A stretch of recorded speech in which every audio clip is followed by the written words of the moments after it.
Most people think they know why they feel terrible in winter. Low vitamin D, right? Pop a supplement. Problem solved. Except it's not solved. Millions of people take vitamin D all winter long and feel zero difference. Still dragging through the day. Still can't get excited about anything. Still wondering why January feels like wading through wet concrete. Here's what nobody's telling you. Vitamin D is a piece of the puzzle, sure, but it's a small piece.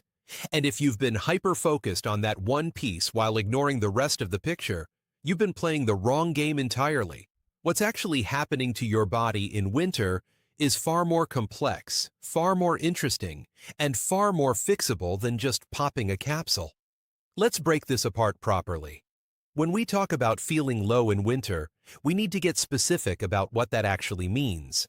Most people hear depression and immediately think it's a mental problem, a mindset issue, something wrong with your thinking.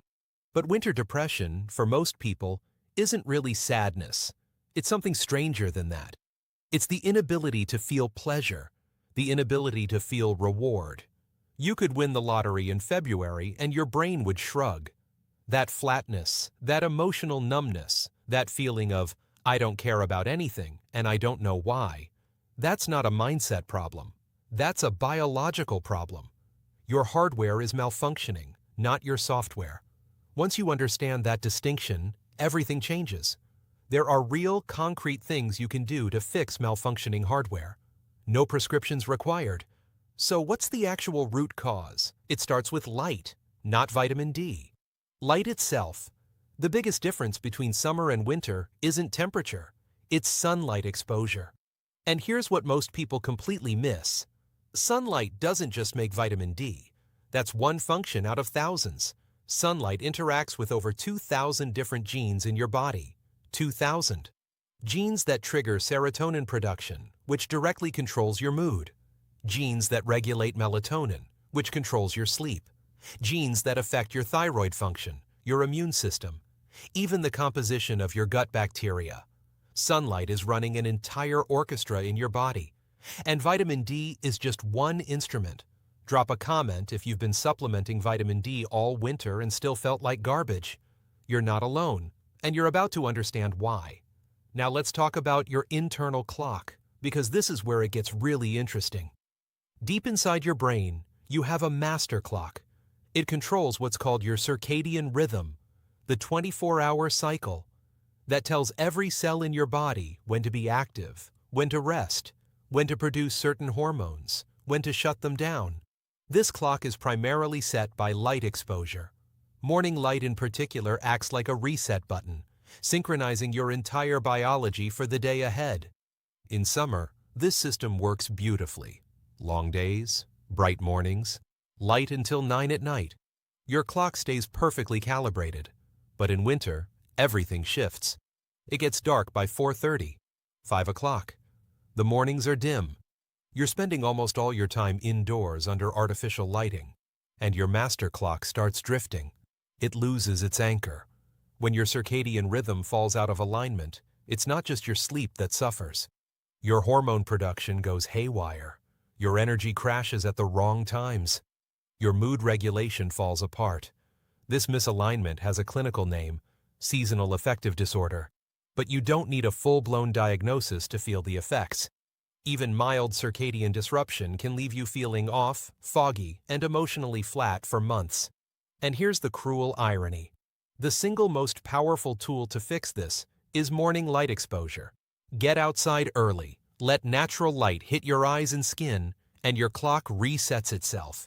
Simple. Except when it's freezing outside and still dark at 7 a.m., nobody's doing that. So you stay inside. Your clock drifts further, and the cycle deepens. Winter doesn't just make you sad. It desynchronizes your entire biology. Let's go deeper. There's a piece of this puzzle that almost nobody talks about, and it involves melatonin in a way you've probably never heard before. Everyone knows melatonin as the sleep hormone. Darkness triggers its production in your pineal gland, and it helps you fall asleep. Simple enough. In winter, you're getting more darkness, so your brain produces more melatonin. That's why you feel drowsier earlier in the evening. That's why dragging yourself out of bed feels physically painful in December. But here's the part that changes everything. There's a second melatonin system in your body that has nothing to do with sleep. This melatonin lives inside your mitochondria, the energy factories in every single cell. Mitochondrial melatonin is one of the most powerful antioxidants your body produces. It protects your cells from damage, supports energy production, and keeps your cellular machinery running clean. How do you produce this cellular melatonin? Primarily through infrared light from the sun. Not supplements, not darkness, sunlight. So in winter, you end up with a brutal imbalance. Your brain is flooded with too much melatonin, making you exhausted and sluggish during the day. Meanwhile, your cells are starved of the melatonin they need for energy and protection. Too much in the brain, too little everywhere else. Your body is getting the wrong signals at the wrong times, and the whole system starts misfiring. This is why just taking a melatonin supplement before bed doesn't fix the problem. You're adding more of the type you already have too much of, while doing nothing for the type you're actually deficient in. The only real fix is light exposure. Specifically, infrared light, which penetrates through clothing and reaches your cells directly. Even bundled up on a cold day, your body is absorbing infrared from sunlight. That's how powerful this mechanism is. Now let's circle back to vitamin D, because it does matter, just not for the reasons most people think. Vitamin D isn't actually a vitamin, it's a hormone. Calling it a vitamin is one of the biggest misnomers in all of nutrition. This hormone interacts with over 2,000 of your genes. It activates serotonin production, the neurotransmitter directly tied to mood, well-being, and emotional stability. People take SSRIs specifically to manipulate serotonin levels, but vitamin D is upstream of that entire pathway. Without adequate vitamin D, your body can't produce serotonin properly, and it can't recycle serotonin efficiently either. Vitamin D's role goes beyond serotonin. It's also essential for dopamine function. Specifically, it affects the sensitivity of your dopamine receptors. Dopamine is your motivation molecule. It's what makes you feel drive, excitement, the satisfaction of completing something.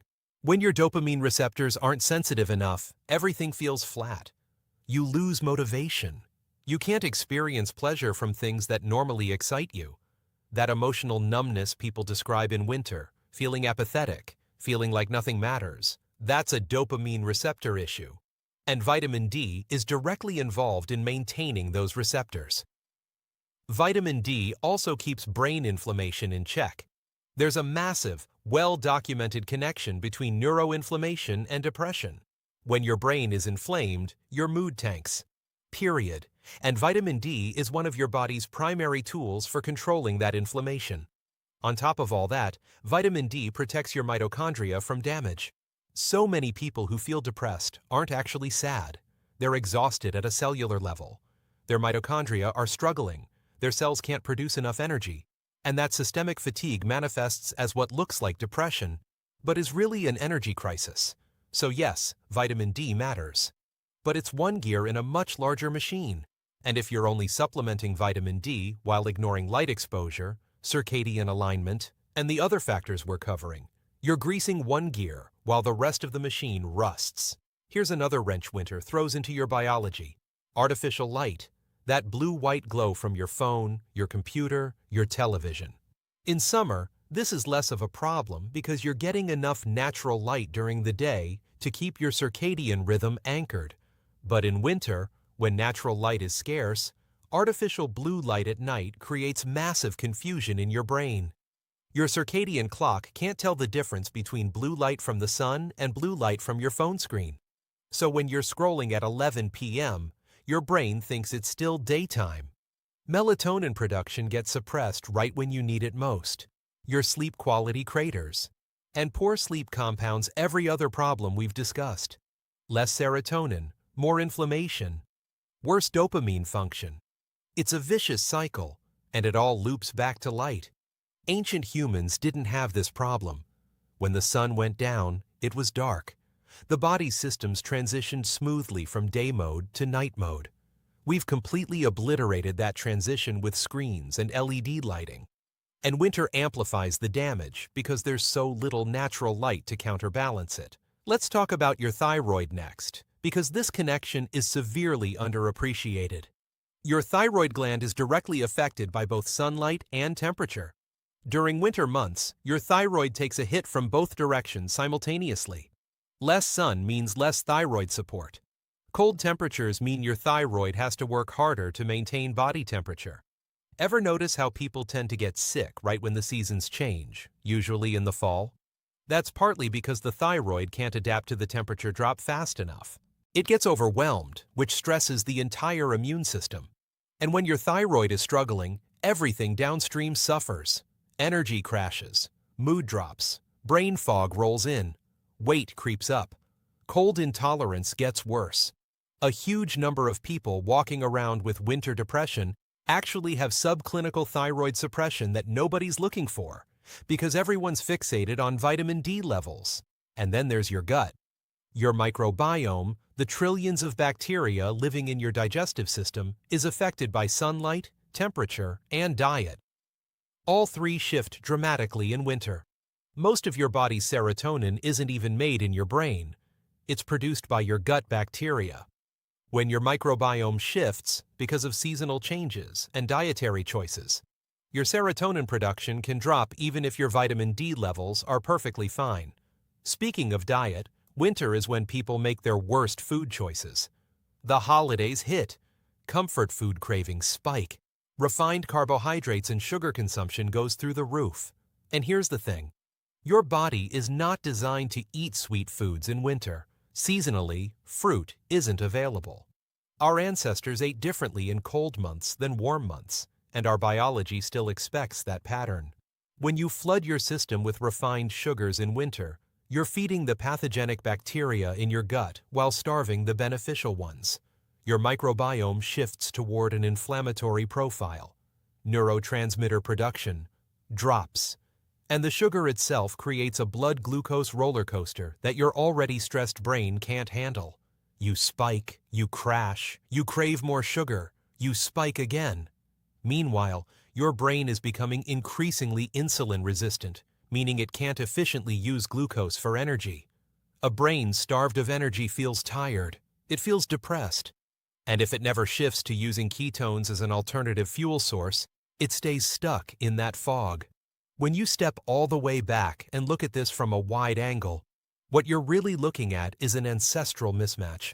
Our biology evolved for a completely different environment. No artificial light, no processed food, no sedentary indoor lifestyles. We were outside. We were moving.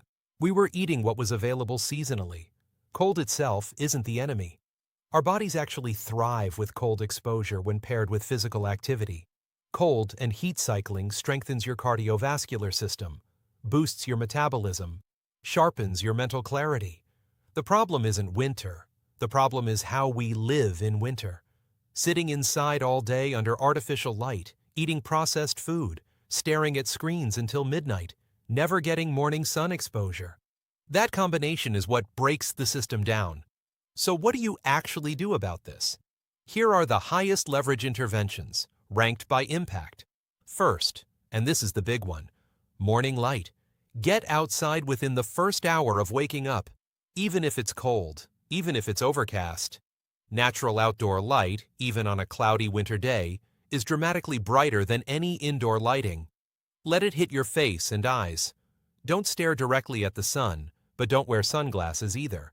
Let the light reach your retinas. The infrared component will penetrate through your clothing and reach your cells. If getting outside truly isn't possible, invest in a full-spectrum light therapy lamp. Put it near where you sit in the morning and expose yourself for 15 to 30 minutes. This single intervention can reset your circadian rhythm, boost serotonin production, support mitochondrial melatonin, and improve your sleep quality. It's the most powerful lever you have. Second, manage your nighttime light. Start dimming your environment about 90 minutes before bed. No phone screens in bed. No bright overhead lighting. If you have to use screens, use blue light blocking settings or glasses. Be ruthlessly consistent with your bedtime.